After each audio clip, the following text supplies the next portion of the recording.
Special thanks to Colin for giving up on the grab bag of swag. Let's see how we do on height. I think we're probably good. Yeah. Is that all right? Yeah, I'm ready. I'm wearing a suit coat because I'm very serious about storytelling. So, I am in Ireland, in the Dingle Peninsula, which is one of those places that is more beautiful than any photo you can imagine, which is wonderful, except I'm having a terrible time, because in front of me, talking at me, is the world's greatest Buzzkill, who has been my shadow for the last 72 hours. Now, I didn't know her, so why am I in Ireland with her, and why am I stuck with her? Well, it's 2006, and I had just quit a horrible job. And that horrible job had ruined a relationship that I love. And so I was feeling miserable. And so my friend says, why don't we go to Ireland like we've always talked about? And I'm like, great. But then in July, we're going in September. And in July, he calls me and he says, you know, grad school's going horrible. So I don't think I'm going to be able to go. I'm going to be looking for jobs. And I'm like, I'm not going, but I've already bought the plane tickets. And so I'm like, you know what? I'm going. But I'm really scared to go by myself. And in fact, I think about not going. But then my parents, and I'm a 24-year-old man, my parents say, maybe you shouldn't go. And that makes me think, why the hell am I afraid to go? Because my parents told me? Like, what's wrong with me? But I'm still kind of nervous. So when a friend of a friend of a friend of a friend says, hey, my daughter wants to go to Ireland, maybe she can go with you. You're both 24. I'm like, great, sounds like a good idea, right? Well, the warning sign should have started when we meet for coffee in Portland, and I say, do you want coffee? And she says, no, I don't need chemicals to have a conversation.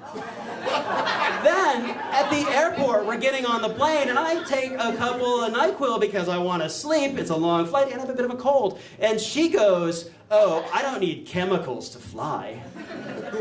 Then we get over into Ireland, and I'm like, I need a beer. And she goes, are you an alcoholic? Then we're sitting with a bunch of tourists, we're having a good time, and there's fiddle playing because it's Ireland. And she goes, I hate the sound of fiddles. So we're in the Dingle Peninsula, we're sitting down, and we have this amazing hostel owner. I come down in the morning, and he's playing Johnny Cash, and he sees me, and he goes, oh, the American's up, put on the Irish music, and he like throws on the Chieftains, and we have a good laugh, and it's a good time. So I'm joking with her afterwards, we've got our backpacks on, we're walking around Dingle, and I'm like, that guy was amazing, wasn't he? And she was like, you know what I'm sick of? The Irish accent. You know they're just putting it on. And I'm like, what? So, I really like trains. This is a true fact. You know, I just love trains. I'm a total dork for trains. And so we're in Dingle, and it's the end of the rail line. So I'm like, I'm going to go look at these trains. At least I'm going to try to have a good time. So I get up to the platform, and there's actually a train in the station, which is awesome, and the doors are open, and I just kind of walk in. In Ireland, you can buy the ticket once you're on the train, or at least you could then. Don't take my advice. I'm not Lonely Planet or anything. And so I'm like, I'm just going to go in here and take a look at the plane. And she's like, what? The train. She's like, what? You're going to walk onto the train? Like, we bought a bus ticket. You said we had to buy a bus pass. It was $60. $60. She's like flipping out about this bus pass. And we're kind of like having this fight. But I'm like, you know what? I'm just going to kind of get on the train. So I get on the train. And I'm just kind of looking around the train. It's different than an Amtrak train. The seats are different. They're kind of like these little cubbies. I'm like, this is cool. And then they announce, like, the train is leaving for Killarney. And she's like, we've got to get off this train. We've got these bus tickets. I'm not buying a train ticket. We bought a bus pass. And I'm like, all right. So we start to get off the train. But the train, they're announcing, and the door's shut. And she's on the platform, and I'm in the train.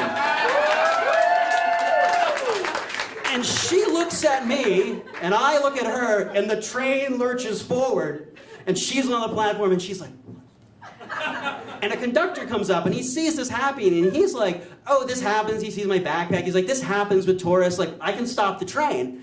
And I'm like, no.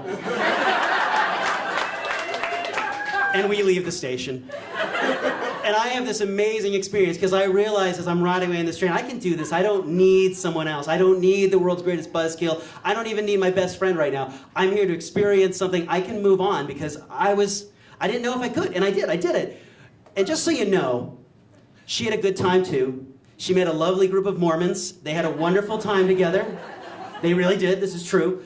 And she's happy, and I hear she tells the story a little bit differently. Thank you.